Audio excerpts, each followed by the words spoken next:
Where do businesses go when they have done pretty much all they can do on Earth? If you are Uzma, a petroleum engineering company that has recently made an effort to diversify its portfolio through building and owning solar farms, the answer is obvious. Space.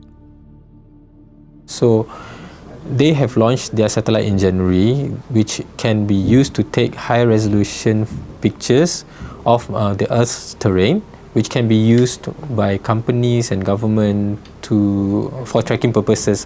For example, landslide and flood monitoring, as well as emissions monitoring and farming progress.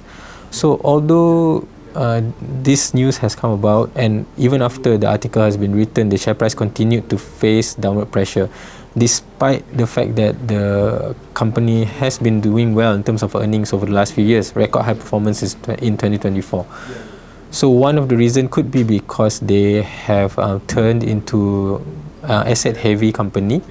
They were operating quite asset-light previously. So which the company said is in line with their diversification strategy to have more assets that can produce recurring income and reduce the impact of oil price cyclicality.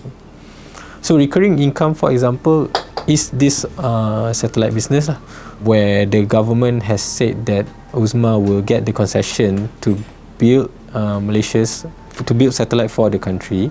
So what they need to do is to build the satellite here. At the same time, hopefully it will spur the growth of the Malaysia's space industry. So one challenge for Uzma is they have to fund the development of the satellite. I mean, Dr. Kamarul did mention that it's more like contract manufacturing, where you get the parts and actually provide it to the contractor to develop it. So the technology comes from Uzma. When they went into solar and they expanded their oil and gas assets, Uzma actually had to raise more cash and undertook a private placement, I think, last year. So the company did say that moving forward, they may not require such capital injection. However, the next few years will determine how their expansion and their diversification comes along as more of these long-term assets, the solar farms, as well as hopefully the satellite come in.